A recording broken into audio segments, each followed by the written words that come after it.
Starting today, believe it or not, it is the first day of the AI conference. Yes, this is Rishi Sunak's new vanity project. One of the many things that we knew when Rishi Sunak was going to be prime minister was that he was going to bring this whole tech bro enthusiasm and willingness to bring in new technologies and, of course, follow through on the promise to make the UK a technological superpower, or in this case, as we're probably going to be hearing a lot today, an AI superpower.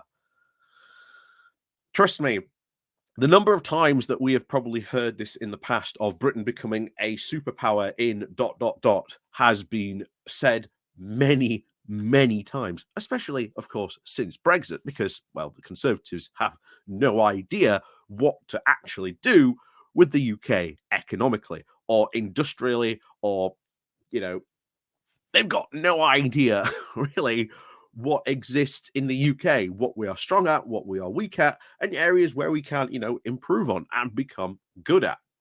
And one of the things that this conference really shows is the absolute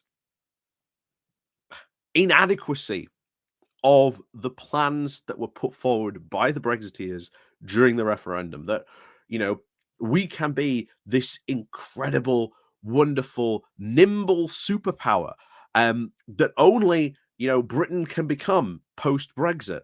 And of course, this was only really believed by this very fringe conservative Euroscepticism crowd. And then, of course, it became government policy after, Brexit. But this conference lays bare the entire Brexit dilemma, while Rishi Sunak gets to play his whole tech bro lifestyle and gets to be all buddy with Elon Musk. So before we do continue, please do remember to click on the like, share, and subscribe button. And of course, down below, there are links to my Patreon page and a one-off donation link called Buy Me Coffee, where you can buy me coffee. And of course, as always, thank you very much to all those people who do help and support the channel that way. So, what is the whole point of this conference? Well, it is about AI. But what about AI exactly? Well, it's about regulatory actions. What should we do with AI? How should we regulate it? What do we need to do? And to be honest, there are, you've got people like Musk, but I wouldn't trust Musk to regulate AI. I think, to be honest, the whole Twitter debacle has pretty much shown that AI, well, at least technology, and Elon Musk do not really go together. That his once veneer of he is like this incredible Tony Stark super genius has pretty much been stripped away at this point. And to be honest, all the better for it.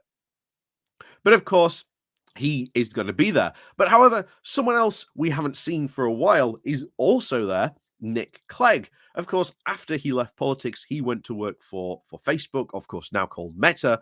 And he's come out and said, hey, look, AI is just caught up in this big, tech loop that we have. And if you don't know what a tech loop is, it's whenever there is a new piece of technology, it gets hyped up. Like, it's going to have all these excellent, amazing, wonderful benefits. It's going to be absolutely amazing. And then, of course, out come all the critics are saying, no, this is not going to be as good as you think it is. It's going to have all these problems. There's going to be these consequences to it. This is exactly the same thing that has happened throughout every single piece of new technology. As Nick Clegg pointed out, from video games to the internet to even bicycles. So we are, I would say, agree with him on that we are caught up in a AI hype moment. It's not that AI isn't going to be good. I do think it's going to prove to be a very, very useful tool for a lot of people going forward. And I also do agree that there will be, does need to be some sort of regulatory action put on it to maybe limit any of the dangers that AI could pose. That is a valuable conversation that should be had. The problem becomes we ain't the country to do it. We are not the country that is going to impose worldwide artificial law regulations. We are not a big enough market.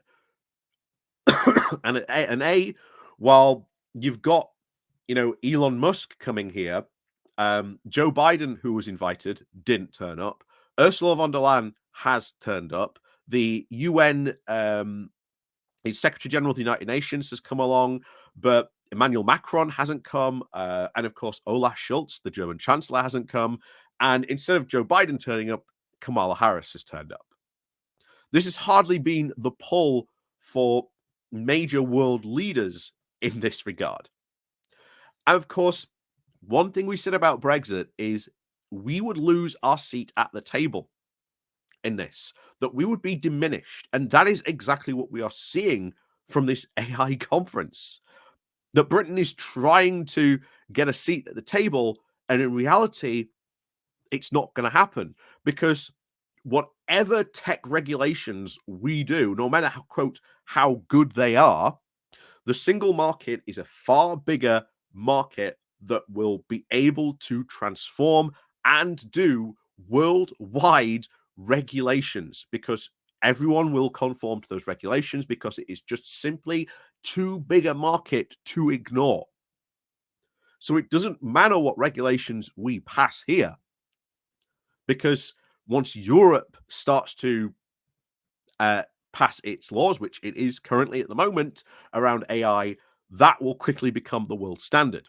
And then, of course, you've got America. They're in the room as well. Well, America's big enough to go off and do whatever it wants, which is what it normally does in these types of things. It only really talks or regulates these types of things with an equal power in these areas. And we ain't that. And we are certainly not that at all. And I think it was last week, Joe Biden actually signed through an executive order on AI to have a look at regulations in this area for AI. So why is America going to listen to any AI potential regulations that get suggested at this conference? And talking about, of course, losing a seat at the table, you have what is called the US EU tech bridge, where both sides of the regulatory bodies get together and talk and chat and decide what regulations and vice versa, thus showing the power of the EU single market and, of course, America. And where are we? Well, we're not in the EU anymore, so we don't have a seat at that table.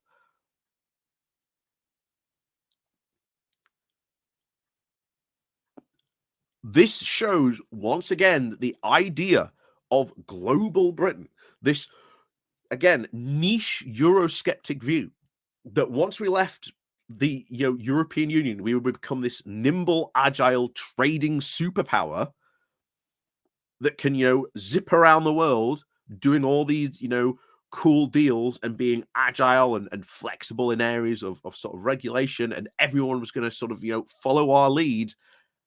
Yeah, that hasn't happened.